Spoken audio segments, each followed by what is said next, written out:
Hello student, a very good morning to all of you. चलिए आज की class start करते हैं। तो क्लास 11th की केमिस्ट्री में आज हम एक नया चैप्टर स्टार्ट कर रहे हैं जो है चैप्टर 5 हाइड्रोजन। ओके, हाइड्रोजन के बारे में हम इस चैप्टर में पढ़ेंगे। तो देखिए इसमें पहला है आवर्त सारणी में स्थान, यानी कि हाइड्रोजन का आवर्त सारणी में क्या स्थान है, आवर्त सारणी में हाइड्रोजन को कहाँ रखा गया है। तो अगर हम हाइड्रोजन के गुणों का अध्ययन करेंगे तो हम देखेंगे कि आवर्त सारणी में इसका जो स्थान है बहुत ही विवादित है ना, क्योंकि इसके जो गुण हैं ये फर्स्ट ग्रुप जो है क्षार धातु उनसे भी मिलते हैं और साथ में लास्ट वाला जो हैलोजन ग्रुप है उनसे भी इनके गुण जो है काफ़ी समानता रखते हैं। तो इसलिए जो कहा जाता है कि हाइड्रोजन का स्थान जो है विवादित है। देखिए क्षार धातु से किस प्रकार ये समानता है, तो इनका इलेक्ट्रॉनिक विन्यास अगर हम देखेंगे तो हाइड्रोजन परमाणु में केवल एक इलेक्ट्रॉन होता है और इनका इलेक्ट्रॉनिक विन्यास क्या होता है 1s1 होता है ना। फर्स्ट ए उपवर्ग की क्षार धातुओं का सामान्य इलेक्ट्रॉनिक विन्यास भी क्या होता है ns1 ही होता है। अगर हम आवर्त सारणी में देखेंगे और सबका इलेक्ट्रॉनिक विन्यास अगर हम निकालने लगेंगे तो हमें ज्ञात होगा कि जो ग्रुप में जितने भी तत्व हैं उन सभी का इलेक्ट्रॉनिक विन्यास जो है लास्ट में हमें ns1 ही प्राप्त होगा, s1 ही प्राप्त होता है। तो आइए देख लेते हैं हम। देखिए जब हम आवर्त सारणी में देखते हैं तो हमें फर्स्ट ए जो है फर्स्ट ग्रुप है तो हमें इस तरह से दिखता है हाइड्रोजन है, उसके बाद हमें दिखता है लिथियम है ना, फिर सोडियम, फिर पोटेशियम के है ना। तो हाइड्रोजन का एक परमाणु क्रमांक होता है तो इलेक्ट्रॉनिक विन्यास क्या लिखते हैं 1s1, ठीक है। लिथियम का 3 परमाणु क्रमांक 3 होता है तो इसका इलेक्ट्रॉनिक विन्यास क्या होगा 1s2 2s1 हो जाएगा। देखिए लास्ट में देखिए s1 कोश नहीं देखेंगे, ठीक है, लास्ट में हम देखेंगे कि ये जो है कोश में जो है एक ही इलेक्ट्रॉन हो रहा है ना। अब देखिए सोडियम का परमाणु क्रमांक होता है 11 होता है तो उसका इलेक्ट्रॉनिक विन्यास क्या होगा 1s2 2s2 2p6 फिर है 3s1। ओके, अब यहाँ देखिए फिर से हमें स्ट्रक्चर प्राप्त हो रहा है 3s1। देखिए कोष तो ये तीसरी कोष में पहुंच गया है लेकिन इलेक्ट्रॉन की संख्या क्या है एक ही है, हाइड्रोजन से समानता प्रदर्शित कर रहे हैं ये है ना। अब देखिए पोटेशियम का परमाणु क्रमांक होता है 19 तो इसका इलेक्ट्रॉनिक विन्यास होगा 1s2 2s2 2p6 3s2 3p6 और 4s1 है ना। अब यहाँ देखिए यहाँ भी s1 यहाँ भी s1 यहाँ भी s1 और यहाँ भी s1। तो वही कह रहा है कि इलेक्ट्रॉनिक विन्यास जो है हाइड्रोजन की ये पहले जो ग्रुप है क्षारीय जो धातु वाले हैं उनसे समानता प्रदर्शित करता है एक इलेक्ट्रॉन का, ठीक है। और फिर कह रहा है कि ये जो हाइड्रोजन है वो एक इलेक्ट्रॉन का अगर त्याग कर दे तो क्या करेगा हाइड्रोजन प्लस की मतलब हाइड्रोजन धनात्मक हो जाएगा और स्थायी संरचना प्राप्त कर लेगा। एक जब इलेक्ट्रॉन को एक ही इलेक्ट्रॉन को जब त्याग देगा तो क्या करेगा एक प्रकार से वो धनात्मक स्थायी संरचना प्राप्त कर लेगा। और इस प्रकार से अन्य जो धातुएं हैं फर्स्ट ए ऊपर की अन्य धातुएं जो हैं ये भी इनके भी अंतिम कोश में कितने इलेक्ट्रॉन है एक ही इलेक्ट्रॉन है तो एक इलेक्ट्रॉन को ये त्याग कर देंगी तो ये भी क्या कर लेंगी एक प्रकार से ये स्थायी संरचना प्राप्त कर लेंगी है ना, स्थायी संरचना ये प्राप्त कर लेंगे। जैसे मान लीजिए इसने त्याग किया तो इसके कोश में कितने बचे 2 इलेक्ट्रॉन है यानी डिकम्प्लीट है, इसका स्थायी हो गया। यहाँ देखिए ये अगर त्याग कर दे ये कोश अगर हटा दे जाए इसमें से है ना तो ये देखिए पहले कोश में 2 इलेक्ट्रॉन दूसरे कोश में इनका हो जाएगा 6 2 8 अष्टक कंप्लीट यानी कि स्थायी हो गया ये। अब देखिए पोटेशियम में पहले कोश में 2 इलेक्ट्रॉन दूसरा देखिए दूसरे कोश में 8 इलेक्ट्रॉन तीसरे कोश में देखिए 6 2 8 इलेक्ट्रॉन यानी कि जब एक इलेक्ट्रॉन का ये त्याग कर देंगी तो क्योंकि अब इनके अंतिम कोश में कितने इलेक्ट्रॉन हो जाएंगे 8 इलेक्ट्रॉन तो यानी ये स्थायी हो जाएंगे, स्थायी संरचना इनको भी प्राप्त हो जाएगी। तो इस प्रकार से भी ये हाइड्रोजन जो है क्षारीय धातुओं के साथ अपना जो है समानता प्रदर्शित करता है। नेक्स्ट देखिए दूसरा कह रहा है कि क्षार धातुओं की तरह हाइड्रोजन भी धनायन बनाने का गुण रखती है ना। धनायन बनाने का गुण यानी कि इलेक्ट्रॉन को त्यागने का गुण रखता है ना। अभी हमने देखा है ना जब हम देख रहे थे इलेक्ट्रॉनिक विन्यास में कि एक इलेक्ट्रॉन का त्याग करके क्या कर रहा था, धनायन बन सकता है हाइड्रोजन और स्थायी संरचना प्राप्त कर सकता है। इसी प्रकार से अन्य जो क्षार धातुएं हैं वो भी अगर एक इलेक्ट्रॉन का त्याग कर देंगी, धनायन बनाए, वो भी धनायन बन जाएंगी और स्थायी संरचना प्राप्त कर लेंगी। ठीक है, इसी प्रकार से देखिए क्षार धातुओं की भांति हाइड्रोजन की संयोजकता भी एक होती है। संयोजकता यानी अंतिम कोश का इलेक्ट्रॉन जो है, तो अंतिम कोश में सबके कितने कितने जो है इलेक्ट्रॉन है, एक है। अब देखिए क्षार धातुओं के सभी यौगिकों में इसकी ऑक्सीकरण अवस्था +1 होती है। इसी प्रकार से हाइड्रोजन के भी सभी यौगिकों में कितनी होती है, +1 ही होती है। पांचवा देखिए कह रहा है कि क्षार धातुओं की तरह हाइड्रोजन भी अधातुओं से संयोग कर सकती है। जैसे कि क्षार धातुओं हाइड्रोजन अधातु से संयोग कर सकती है, इस प्रकार से हाइड्रोजन भी। जैसे कि H2 हाइड्रोजन है, ऑक्सीजन क्या है, अधातु है ना। हाइड्रोजन ऑक्सीजन के साथ अब क्या करेगी तो क्या बनाएगी, H2 जल बना लेगी, यानी कि संयोग कर सकती है ना। अब देखिए दूसरा जो है क्षार धातु है सोडियम। सोडियम किससे अब क्या कर रहा है, ऑक्सीजन, यानी कि अधातु से अब क्या किया तो क्या बना है, ऑक्साइड। ठीक है, यानी कि ये भी संयोग कर रही हैं। तो इस प्रकार से भी ये क्षार धातुओं के साथ समानता प्रदर्शित करते हैं।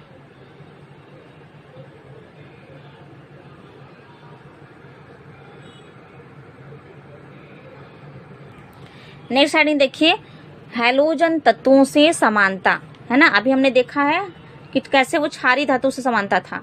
अब दूसरा है हैलोजन तत्वों से समानता। तो देखिए हाइड्रोजन का इलेक्ट्रॉनिक विन्यास कितना होता है, 1s1 होता है, और हैलोजन तत्वों का इलेक्ट्रॉनिक विन्यास होता है NS2NP5 होता है, NS2NP5 होता है। इन तत्वों के बाह्यतम कोश में निकटतम उत्कृष्ट गैस में से एक इलेक्ट्रॉन कम होता है। इन तत्वों के बाह्यतम कोश में देखिए NP5 है ना, और P में अधिकतम इलेक्ट्रॉन कितने हो सकते हैं, 6 हो सकते हैं, तो एक कम है, तो वही कह रहा है कि एक इलेक्ट्रॉन जो है कम होता है। हाइड्रोजन परमाणु एक इलेक्ट्रॉन ग्रहण करके हीलियम का स्थायी इलेक्ट्रॉनिक विन्यास प्राप्त कर लेता है। जैसे कि अगर हाइड्रोजन है उसे एक इलेक्ट्रॉन दे दिया जाए तो क्या हो जाएगा, 1s2 हो जाएगा। तो जब 2 इलेक्ट्रॉन हो जाएंगे तो किसका स्थायी विन्यास वो प्राप्त कर लेगा, हीलियम का, है ना, हीलियम बन जाएगा, इलेक्ट्रॉनिक विन्यास प्राप्त कर लेगा। इसी प्रकार से हैलोजन तत्वों के परमाणु भी एक एक इलेक्ट्रॉन को ग्रहण कर लेंगे, तो क्या कर लेंगे, निकटतम उत्कृष्ट गैस का स्थायी इलेक्ट्रॉनिक विन्यास प्राप्त कर लेगा। तो इस प्रकार से ये समानता को प्रदर्शित करता है। देखिए आवर्त सारणी में अगर आप देखेंगे तो ये हैलोजन ग्रुप होते हैं 7th A वाले। ठीक है, 17 वाला जो वर्ग होता है, 17 का होता है उपवर्ग 7th A। ठीक है, तो इसमें जो तत्व होते हैं उनको बोलते हैं हैलोजन समूह के तत्व। तो इसमें देखिए होता है फ्लोरीन, क्लोरीन, ब्रोमीन, आयोडीन। ठीक, तो कह रहा है कि हाइड्रोजन जो है इनके साथ ही समानता प्रदर्शित करता है। देखिए हाइड्रोजन में कितना होता है, हाइड्रोजन में एक ही इलेक्ट्रॉन होता है, इसका इलेक्ट्रॉनिक विन्यास होता है 1s1, है ना। और फ्लोरीन का देखिए, फ्लोरीन का परमाणु क्रमांक कितना होता है,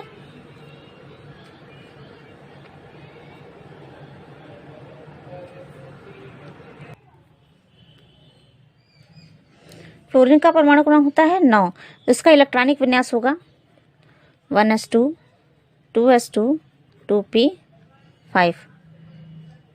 ये देखिए 2 to 4 हो गया और ये 5 हो गया, क्या 4 और 5 9। ठीक है, क्लोरीन का होता है 17।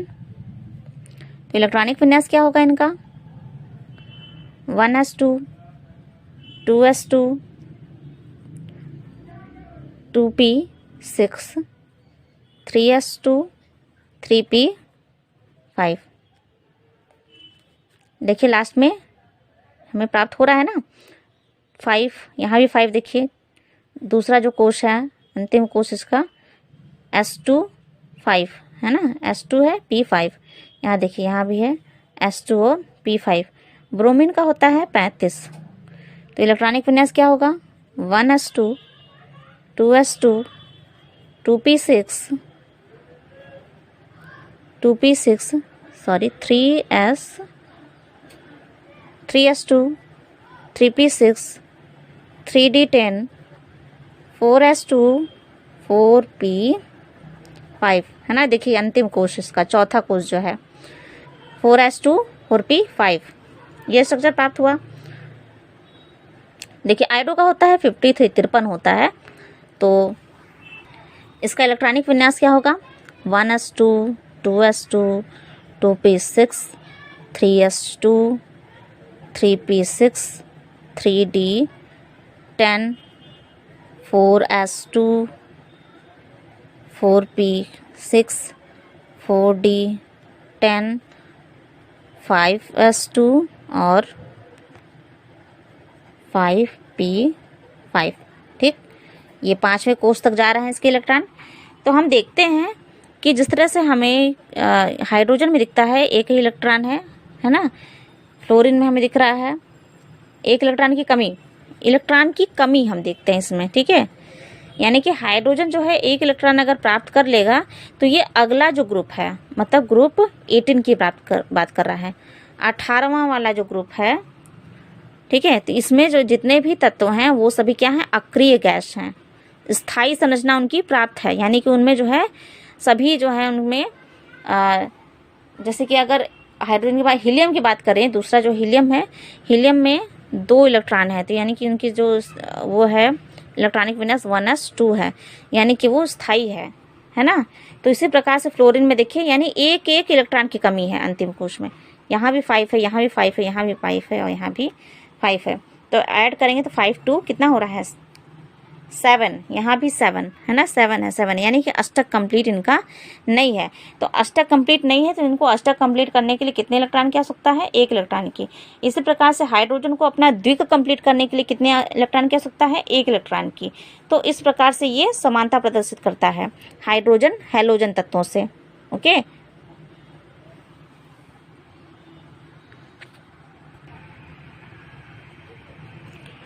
नेक्स्ट देखिए ऋण विद्युतीय गुण। तो हैलोजन तत्वों की भांति हाइड्रोजन में भी ऋणायन बनाने का गुण होता है। ऋणायन बनाने का गुण यानी कि इलेक्ट्रॉन को प्राप्त करने का। नेक्स्ट है हैलोजन तत्वों की भांति हाइड्रोजन की संयोजकता भी 1 होती है। और फिर चौथा कह रहा है कि हाइड्रोजन तत्वों की प्रमुख ऑक्सीकरण संख्या ऑक्सीकरण अवस्था -1 होती है ना। और हाइड्रोजन के कुछ यौगिकों में इसकी ऑक्सीकरण अवस्था -1 होती है, जैसे हैलोजन की होती है -1। इसी प्रकार से हाइड्रोजन के कुछ यौगिकों में, कुछ जो यौगिक बनाता है उनमें इनकी जो अवस्था होती है -1 हो सकती है। अब देखिए हैलोजन तत्वों के अणु जो हैं फ्लोरीन, क्लोरीन, ब्रोमीन और आयोडीन, तो इनकी तरह हाइड्रोजन अणु भी H2 होता है। 2 अणु वाले तो डाई एटॉमिक होते हैं, द्विअणुक होते हैं, F2। ठीक है, Cl2, Br2, I2। ठीक है, 2 है, 2 अणु लिखे गए हैं, कभी F नहीं रहेगा, Cl नहीं रहेगा, है ना। यानी कि ये जो है 2 रूप में ही रहेंगे, Cl2 Br2, इस तरह से द्विअणुक होते हैं। ठीक, इसी तरह कह रहा है कि हाइड्रोजन भी कभी H नहीं लिखा जाता, H2 होता है, द्विअटॉमिक होता है। तो इस प्रकार से भी ये समानता प्रदर्शित कर रहा है। देखिए हैलोजन तत्वों की तरह हाइड्रोजन भी अधात्विक तत्व है ना। जैसे कि हैलोजन तत्व यानी क्लोरीन, ब्रोमीन, आयोडीन, ये क्या है, अधातु हैं। तो इस प्रकार से हाइड्रोजन भी अधातु होता है।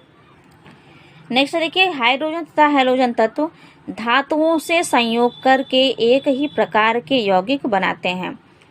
ठीक है, जैसे पहला है सोडियम है, सोडियम के साथ हाइड्रोजन की अभिक्रिया हुई। सोडियम क्या है, धातु है, तो वही कर रहा है कि धातुओं से संयोग करके। तो सोडियम धातु के साथ हाइड्रोजन अभिक्रिया कर रहा है तो क्या बनाता है, सोडियम हाइड्रोक्साइड बनाता है। इसी प्रकार सोडियम धातु के साथ जब हैलोजन ग्रुप का क्लोरीन अभिक्रिया करता है तो क्या बनाता है, सोडियम क्लोराइड बनाता है। नेक्स्ट हेडिंग है हाइड्रोजन के समस्थानिक।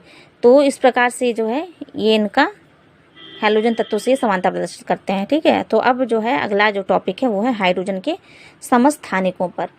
तो हाइड्रोजन के 3 समस्थानिक ज्ञात हैं और इनका परमाणु क्रमांक जो है 1 ही होता है। समस्थानिक भले 3 हैं हाइड्रोजन के, लेकिन परमाणु क्रमांक क्या होगा, 1 ही होगा। ठीक है, और इनकी द्रव्यमान संख्याएं कितनी होती हैं, द्रव्यमान संख्या अलग होती हैं, 1, 2 और 3। देखिए हाइड्रोजन जो है एक है, जो पहला हाइड्रोजन है उसके लिए उसका नाम है प्रोटियम। ठीक है, प्रोटियम, द्रव्यमान संख्या 1। हाइड्रोजन 2 का नाम है ड्यूटेरियम और तीसरे हाइड्रोजन का नाम है ट्राइट्रियम। तो देखिए हाइड्रोजन के कितने समस्थानिक हैं, 3। और कौन कौन से हैं ये, प्रोटियम, ड्यूटेरियम और ट्राइट्रियम।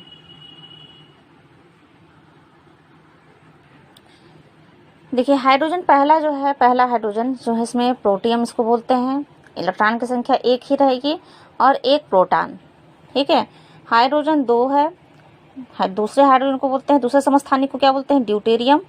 इलेक्ट्रॉन की संख्या में परिवर्तन नहीं हो रहा है, इलेक्ट्रॉन 1 ही है, लेकिन 1 प्रोटॉन के साथ में 1 न्यूट्रॉन भी होता है इसमें, ड्यूटेरियम में। ड्यूटेरियम के नाभिक में क्या होता है, 1 प्रोटॉन और 1 न्यूट्रॉन होता है। तीसरा जो है हाइड्रोजन का समस्थानिक है ट्राइटियम। तो इसमें क्या है, इलेक्ट्रॉन की संख्या 1 ही है, लेकिन जो है प्रोटॉन की संख्या 1 है और न्यूट्रॉन की संख्या 2 है। नेक्स्ट हेडिंग है हाइड्रोजन के समस्थानिक। तो हाइड्रोजन के समस्थानिक हमने देखा है कि 3 होते हैं, प्रोटियम, ड्यूटेरियम और ट्राइटियम। प्रतीक इसका क्या है, प्रोटियम का 1H1 या फिर H, ड्यूटेरियम को 1H2 या फिर कैपिटल D से शो करते हैं, ट्राइटियम को 1H3 या फिर कैपिटल T से शो करेंगे। परमाणु क्रमांक देखिए, तीनों का परमाणु क्रमांक 1 है। द्रव्यमान संख्या अगर हम देखेंगे प्रोटियम की तो 1, ड्यूटेरियम की 2 और ट्राइटियम की 3 है। प्रोटॉनों की संख्या अगर देखेंगे तो प्रोटॉनों की संख्या भी 1 ही है, तीनों की, प्रोटियम, ड्यूटेरियम और ड्यूटेरियम की। इलेक्ट्रॉन की संख्या भी देखिए वही है, 1 ही है तीनों में। न्यूट्रॉन की संख्या प्रोटियम की 0 है, ड्यूटेरियम की 1 और ट्राइटियम की 2 है। परमाणु भार देखिए, परमाणु भार प्रोटियम का होता है 1.0078, 2.014 और ट्राइटियम जो लास्ट है उसका है 3.017। और हाइड्रोजन में इनकी प्रतिशतता अगर हम देखें तो प्रोटियम होता है 99.9844%, ड्यूटेरियम होता है 0.0156% और इस प्रकार से ट्राइटियम होता है 1 × 10⁻17%। नेक्स्ट हेडिंग है भारी जल यानी कि हैवी वाटर, जिसका सूत्र होता है D2O। तो ड्यूटेरियम या भारी जल के ऑक्साइड को बोलते हैं D2O, है ना। भारी हाइड्रोजन के ऑक्साइड को बोलते हैं भारी जल यानी कि D2O। और ये जो इनका भाग होता है, ये साधारण जल के 6000 भाग में से केवल 1 भाग होता है भारी जल का। नेक्स्ट हेडिंग है बनाने की विधियां। तो ड्यूटेरियम को वायु में जलाने से भारी जल की प्राप्ति होती है। दूसरी विधि है वैद्युत अपघटनी विधि। नेक्स्ट हेडिंग है वैद्युत अपघटनी विधि। तो इस विधि में क्या करते हैं कि जो प्रयुक्त वैद्युत अपघटनी सेल होता है उसमें एक लोहे का पात्र जो होता है वही कैथोड का कार्य करता है ना। लोहे का जो पात्र यूज करते हैं वही कैथोड का कार्य करता है और एनोड निकिल का बना होता है। तो सर्वप्रथम क्या करते हैं, NaOH के साधारण जल में निर्मित N/2 विलयन का प्रयुक्त N/2 विलयन का वैद्युत अपघटन किया जाता है। जब जल का आयतन, ठीक है, जब जल का आयतन कितना होता है, प्रारंभिक आयतन का लगभग 1/4 रह जाता है, यानी कि जितना लिया गया है उसका वो 1/4 रह जाए, तो इसे आश्वित करके आसुत में NaOH मिलाया जाता है। फिर से जब उस जो प्रारंभिक आयतन में जो लिया जाता है विलयन, वो उसका जब वैद्युत अपघटन किया जाता है तो वो होता है प्रारंभिक आयतन का कितना हो जाता है, 1/4 हो जाता है। तो इसे क्या करते हैं, आश्वित कर दिया जाता है और जो प्राप्त होता है आसुत, उसमें क्या मिलाया जाता है, NaOH मिलाया जाता है। और NaOH मिलाकर इसकी सांद्रता को N/2 कर लिया जाता है ना। फिर से इसे N/2 कर लिया जाता है और पुनः वैद्युत अपघटन कराने पर इस क्रिया को 6 बार दोहराते हैं। ठीक है, जब फिर से ये N/2 किया जाता है तो इसे फिर से इसमें वैद्युत अपघटन की प्रक्रिया कराई जाती है। तो इस प्रकार से इस प्रक्रिया को 6 बार लगातार दोहराया जाता है। तो जब 6 बार दोहराने पर जो जल प्राप्त होता है उसमें जो है 100% भारी जल होता है। तो इस प्रकार से वैद्युत अपघटनीय विधि के द्वारा भारी जल प्राप्त किया जाता है। नेक्स्ट है इसका भौतिक गुण। तो हम देख लेते हैं भौतिक गुण क्या होता है भारी जल का। तो ये जल के समान ही होता है, रंगहीन, गंधहीन और स्वादहीन होता है। जैसे जल होता है रंगहीन, गंधहीन और स्वादहीन, इसी प्रकार से भारी जल भी होता है रंगहीन, गंधहीन और स्वादहीन। भारी जल का क्वथनांक होता है 101.42 डिग्री सेल्सियस और गलनांक 3.8 डिग्री सेल्सियस। इसका अधिकतम घनत्व है 11.6 डिग्री और अणुभार इसका 20 होता है। ओके, नेक्स्ट देखिए रासायनिक गुण। रासायनिक गुण में पहला है वैद्युत अपघटन।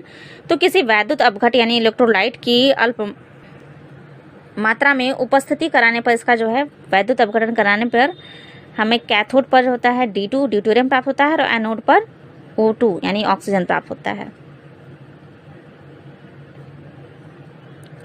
नेक्स्ट देखिए, सोडियम तथा अन्य क्रियाशील धातुओं से जब क्रिया कराई जाती है तो ये ड्यूटेरियम बनाता है ना। सोडियम या फिर किसी अन्य धातु से अगर क्रिया करा दी जाए भारी जल की तो क्या प्राप्त होता है, ड्यूटेरियम प्राप्त होता है।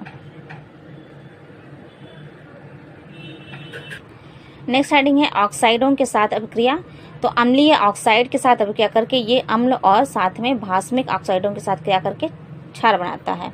अम्लीय ऑक्साइड के साथ अभिक्रिया करेगा तो अम्ल बनाएगा, साथ ही भास्मिक ऑक्साइडों के साथ अभिक्रिया करेगा तो क्षार बनाता है। ओके, देखिए ये है सोडियम ऑक्साइड है ना। तो भारी जल जो है अभिक्रिया किया है इसे तो बना रहा है सोडियम ड्यूटेरोक्साइड। इस तरह से हमें ड्यूटेरियो नाइट्रिक एसिड प्राप्त हो रहा है और सल्फ्यूरिक एसिड प्राप्त हो रहा है। ओके, तो यानी कि ये क्या है, ये दोनों अम्लीय ऑक्साइड है और ये क्या है, क्षारीय ऑक्साइड है ना। क्षारीय ऑक्साइड के साथ क्रिया करके क्षार बनाएगा और अम्लीय ऑक्साइडों के साथ अम्ल बनाता है। नेक्स्ट देखिए, नाइट्रेटों के साथ अभिक्रिया जब करता है तो ये भारी अमोनिया बनाता है, ND3 बनाता है।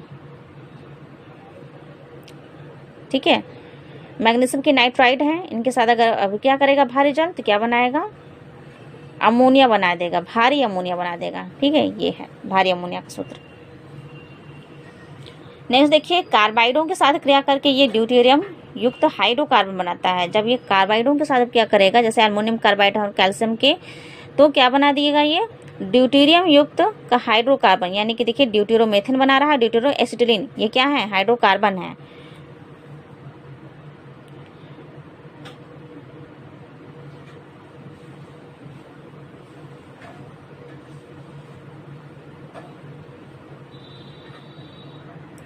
नेक्स्ट हेडिंग है जैविक गुण। ठीक है, भारी जल के जैविक गुण।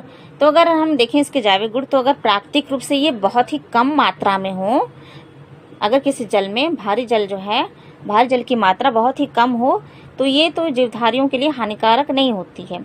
लेकिन जब अधिक मात्रा में हो, शुद्ध रूप में हो और अधिक मात्रा में हो तो क्या होते हैं, ये अनेक प्रकार के जलीय जीवों के लिए हानिकारक हो जाती हैं। ठीक है, जैसे कि जल में रहने वाले अनेक जीवधारी हैं, जैसे कि हो गए टैडपोल, जो मेढक का लार्वा होता है, टैडपोल बोलते हैं उसको। ठीक है, कुछ छोटी मछलियाँ और कुछ छोटे जीव जंतु जैसे चूहे, है ना, ये जो है इस जल का सेवन करके मर सकते हैं और इनका जो है विकास भी रुक सकता है। चलिए नेक्स्ट है उपयोग। भारी जल की उपयोग क्या है, तो देखिए इनका उपयोग जो है न्यूक्लियर रिएक्टर में मंदक के रूप में किया जाता है। इसके अलावा जो भारी हाइड्रोजन होता है ड्यूटेरियम और भारी हाइड्रोजन के यौगिक यानी कि ND3, CD4 और C2H2, D2S4 आदि बनाने में इनका उपयोग किया जाता है। यहाँ D2 होगा। ठीक है, कि भारी हाइड्रोजन और भारी हाइड्रोजन के यौगिकों के निर्माण में भारी जल का उपयोग किया जा सकता है। नेक्स्ट हेडिंग है हाइड्रोजन परऑक्साइड। हाइड्रोजन परऑक्साइड का सूत्र होता है H2O2।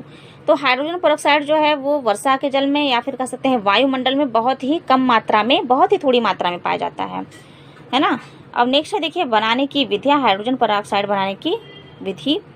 इसमें देखिए है, पहला है सोडियम परऑक्साइड से, या फिर पहला है कि प्रयोगशाला में सोडियम परऑक्साइड पर तनु H2SO4 की क्रिया के द्वारा सोडियम हाइड्रोजन परऑक्साइड को प्राप्त किया जाता है।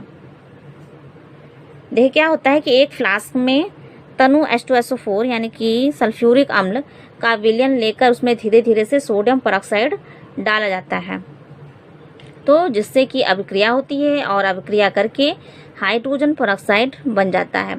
तो जो मिश्रण प्राप्त होता है, उस मिश्रण को जब ठंडा कर दिया जाएगा तो सोडियम सल्फेट के क्रिस्टल प्राप्त होते हैं।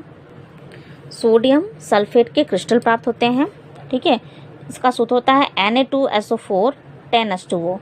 Na2SO4 10H2O, ये किसका क्रिस्टल है? सोडियम सल्फेट के क्रिस्टल प्राप्त होते हैं, है ना। और इसे जो है ग्लोबल सॉल्ट भी कहते हैं। क्या बोलते हैं इसे? Global salt. यहाँ मैं लिख दे रही हूँ।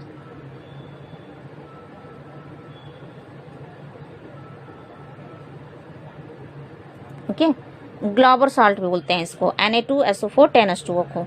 ठीक है, तो सोडियम सल्फेट का जो क्रिस्टल प्राप्त होता है उसे क्या करते हैं, छान के पृथक कर लिया जाता है, अलग कर दिया जाता है। और जो निस्यंद होता है यानी कि जो छनित्र प्राप्त हुआ उसमें H2O2 यानी कि हाइड्रोजन परऑक्साइड का 20% विलयन प्राप्त हो जाता है। ठीक है, इस निस्यंद से छनित्र से क्या होता है, हाइड्रोजन परऑक्साइड का 20% विलयन प्राप्त होता है। 20% विलयन प्राप्त होता है। हाइड्रोजन परऑक्साइड के 20% विलयन को पर हाइड्रॉल भी कहते हैं। इस 20% विलयन को क्या कहते हैं? पर हाइड्रॉल भी कहते हैं। तो इसका सूत्र देखिए, Na2O2 है, इसमें H2SO4 मिलाया गया। ठीक है, सोडियम परऑक्साइड में क्या मिलाया गया? H2SO4 मिलाया गया। तो हमें जो है प्राप्त हो गया है सोडियम परऑक्साइड। नेक्स्ट देखिए है कि सोडियम परऑक्साइड पर बर्फ जैसे ठंडे जल की अगर क्रिया कराई जाएगी तो भी हाइड्रोजन परऑक्साइड प्राप्त हो सकता है। ठीक है, सोडियम परऑक्साइड पर जब बर्फ जैसे ठंडे जल की क्रिया कराई गई तो हमें क्या प्राप्त होता है? हाइड्रोजन परऑक्साइड प्राप्त हो सकता है। नेक्स्ट है देखिए मर्क विधि। मर्क विधि में देखिए कि बेरियम परऑक्साइड, ठीक है, बेरियम परऑक्साइड को जब ठंडे जल में, ठीक है, जब बेरियम परऑक्साइड की क्रिया ठंडे जल में कराई जाती है और साथ ही उसमें कार्बन डाइऑक्साइड गैस को प्रवाहित किया जाता है ना। बेरियम परऑक्साइड की क्रिया ठंडे जल से कराई जाती है और साथ में इसमें कार्बन डाइऑक्साइड को प्रवाहित किया जाता है, तो क्या होता है? बेरियम कार्बोनेट प्राप्त होता है और साथ ही हमें सोडियम परऑक्साइड भी प्राप्त हो जाता है।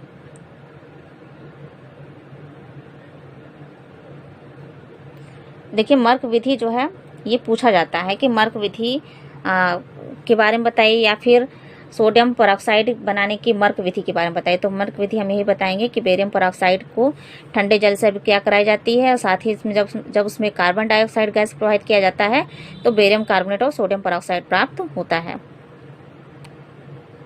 नेक्स्ट है देखिए हाइड्रेटेड बेरियम परऑक्साइड से। हाइड्रेटेड बेरियम परऑक्साइड से कैसे प्राप्त होगा सोडियम परऑक्साइड? देखिए हाइड्रेटेड बेरियम परऑक्साइड का है BaO2 8H2O, तो इसमें क्या मिलाया गया? H2SO4, है ना।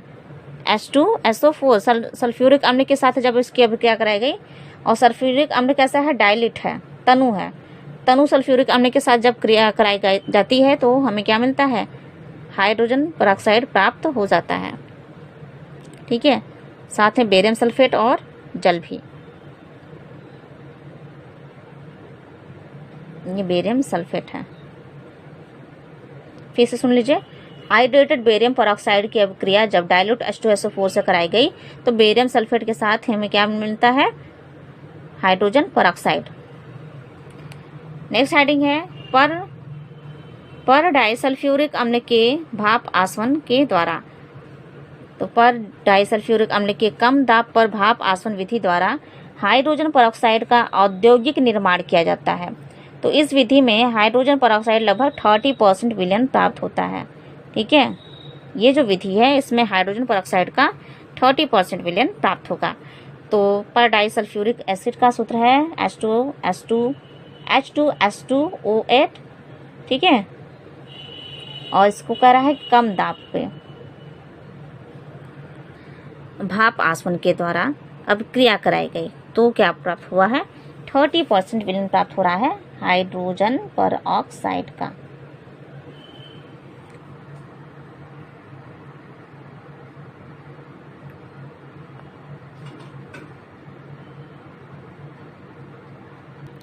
नेक्स्ट हेडिंग है हाइड्रोजन परऑक्साइड के भौतिक गुण।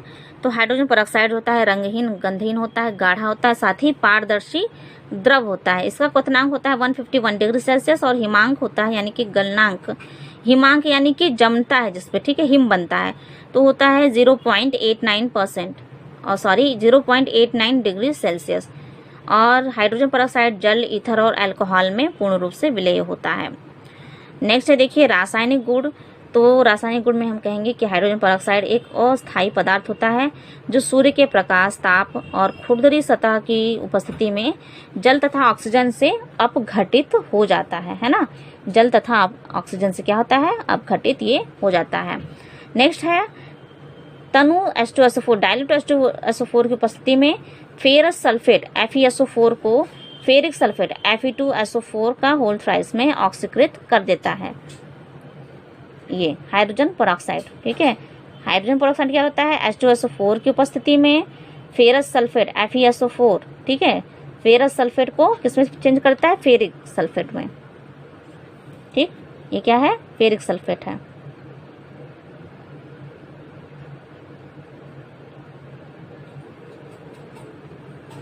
नेक्स्ट इसका रासायनिक गुण है अम्लीय पोटेशियम फेरोसाइनाइड को ये पोटेशियम फेरिसाइनाइड में ऑक्सीकृत करता है। कौन करता है, हाइड्रोजन परऑक्साइड। हाइड्रोजन परऑक्साइड क्या करता है, अम्लीय पोटेशियम फेरोसाइनाइड को पोटेशियम फेरिसाइनाइड में चेंज कर देता है। नेक्स्ट देखिए इसका गुण है फेरस सल्फेट की उपस्थिति में ये बेंजीन को फिनॉल में बदल देता है, ठीक है। बेंजीन है C6H6, ये किसका सूत्र है, बेंजीन का,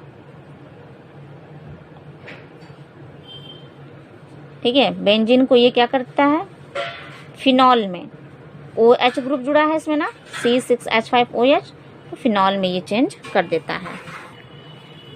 नेक्स्ट है देखिए क्षारीय विलयन में फॉर्मल्डिहाइड को ये फॉर्मिक अम्ल में कन्वर्ट कर सकता है, ठीक है।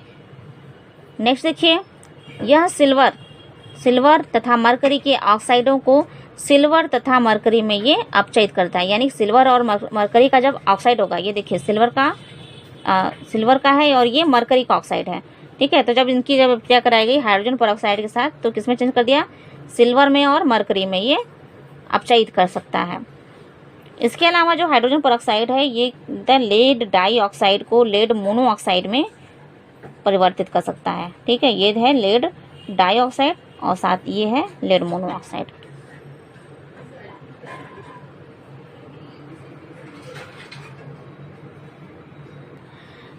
अगला रासायनिक गुण है इनका कि ये शांत सल्फ्यूरिक अम्ल की उपस्थिति में पोटेशियम डाइक्रोमेट और हाइड्रोजन परऑक्साइड की अभिक्रिया के फलस्वरूप ब्लू परक्रोमेट, ठीक है, ब्लू परक्रोमेट बनने के कारण विलयन का रंग नीला हो जाता है।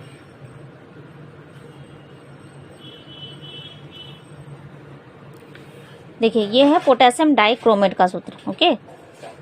और ये H2SO4 के साथ अभिक्रिया किया है H2O2 हाइड्रोजन परऑक्साइड। चलिए नेक्स्ट देखिए हाइड्रोजन परऑक्साइड क्षारों से क्रिया करके लवण बनाते हैं और इसमें अम्लीय गुण होते हैं, ठीक है। क्षारों से जब अभिक्रिया कर लेगा तो लवण बना लेगा और ऐसा लवण बनाएगा जिसमें अम्लीय गुण होंगे, तो इसके दोनों हाइड्रोजन जो है विस्थापित हो जाते हैं और इसलिए इसे कहा जाता है द्विभाषमिक अम्ल, ओके। तो ये इसका सूत्र है। इसके उपयोग देख लेते हैं। इसका उपयोग जो हाइड्रोजन परऑक्साइड का उपयोग होता है विरंजक के रूप में, यानी कि देखिए लिखा हुआ है कि बाल, ऊन आदि का ये रंग उड़ाने में इनका उपयोग किया जाता है, ठीक है। जैसे कोई भी बाल है उसका कलर अगर चेंज करना है, हटाना है, तो उसका हाइड्रोजन परऑक्साइड का उपयोग करेंगे। जैसे कि अधिकतर इसका यूज़ होता है ऊन, वूल, जो ऊन बनाया जाता है ना, तो भेड़, बकरी आदि का जो है, आदि के बाल से हमें मिलता है ऊन, तो उनके कलर भी चेंज हो सकते हैं, है ना, अलग अलग कलर के होते हैं, कोई ब्लैक होता है, कोई वाइट होता है, या किसी का हल्का येलोइश कलर का होता है। तो उसके कलर को, सबके कलर को मतलब हटा के एक समान कलर लाके ला के मतलब नए कलर में चेंज करने की प्रक्रिया जो है इन्हीं के द्वारा की जाती है, हाइड्रोजन परऑक्साइड के द्वारा। फिर देखिए हाइड्रोजन परऑक्साइड जो होता है कीटाणुनाशक होता है, तो कीटाणुनाशक होता है इसलिए जो है इनका उपयोग घाव को साफ करने में, इसके अलावा कान, दांत आदि साफ करने में भी किया जा सकता है। और इसके अलावा हाइड्रोजन परऑक्साइड जो है इसका उपयोग दूध और शराब आदि को सड़ने से बचाने में भी किया जा सकता है। लास्ट देखिए जो ऑयल पेंटिंग होती है, ठीक है, तेल से बने हुए जो पुराने चित्र होते हैं, तो उनके रंगों को पुनः प्राप्त करने के लिए भी इनका उपयोग किया जा सकता है। ठीक है, जैसे कि कोई पुरानी पेंटिंग है, पता नहीं चल पा रहा है कि इसमें कौन कौन से कलर इसमें फिल किए गए हैं, है ना, तो उस ऑयल पेंटिंग के जो कलर हैं, वास्तविक कलर, उनको प्राप्त करने के लिए भी हाइड्रोजन परऑक्साइड का उपयोग किया जा सकता है।